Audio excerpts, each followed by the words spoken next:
شروع اللہ کا نام لے کر جو بڑا مہربان نہایت رحم والا ہے۔ لوگوں اپنے پروردگار سے ڈرو کہ قیامت کا زلزلہ ایک حادثہ عظیم ہے۔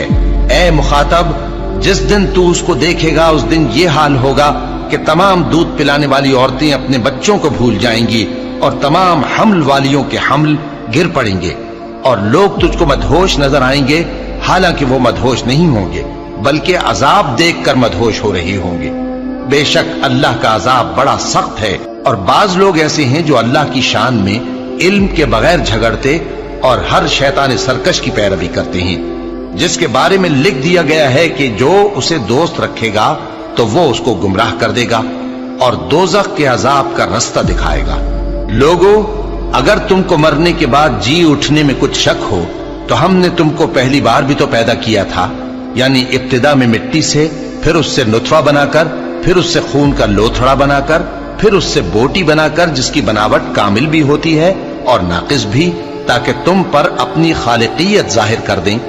اور ہم جس کو چاہتے ہیں ایک میعاد مقرر تک پیٹ میں ٹھہرائے رکھتے ہیں، پھر تم کو بچہ بنا کر نکالتے ہیں، پھر تم جوانی کو پہنچتے ہو، اور بعض قبل از پیری مر جاتے ہیں، اور بعض بڑھاپے کی نہایت خراب عمر کی طرف لوٹائے جاتے ہیں کہ بہت کچھ جاننے کے بعد بالکل بے علم ہو جاتے ہیں۔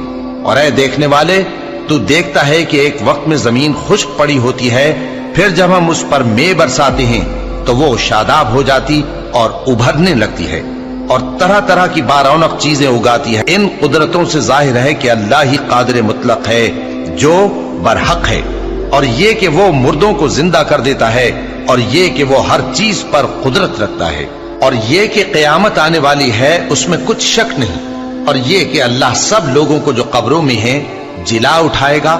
اور لوگوں میں کوئی ایسا بھی ہے جو اللہ کی شان میں بغیر علم کے اور بغیر ہدایت کے اور بغیر کتاب روشن کے جھگڑتا ہے اور تکبر سے گردن موڑ لیتا ہے تاکہ لوگوں کو اللہ کے رستے سے گمراہ کر دے۔ اس کے لیے دنیا میں ذلت ہے، اور قیامت کے دن ہم اسے عذاب آتش سوزاں کا مزہ چکھائیں گے۔ اے سرکش، یہ اس کفر کی سزا ہے جو تیرے ہاتھوں نے آگے بھیجا ہے، اور اللہ اپنے بندوں پر ظلم کرنے والا نہیں۔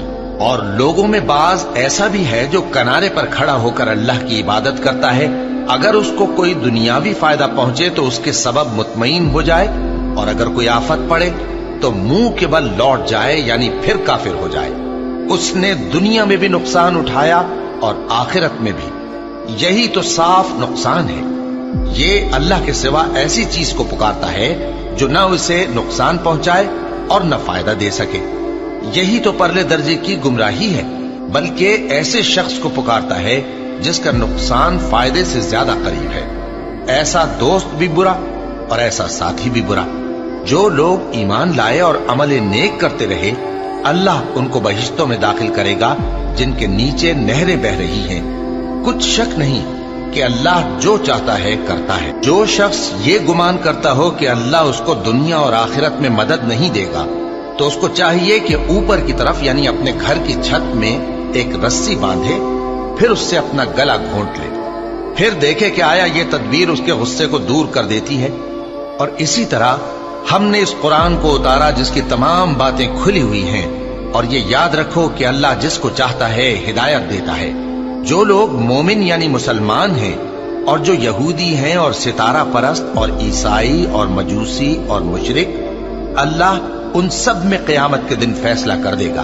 بے شک اللہ ہر چیز سے باخبر ہے۔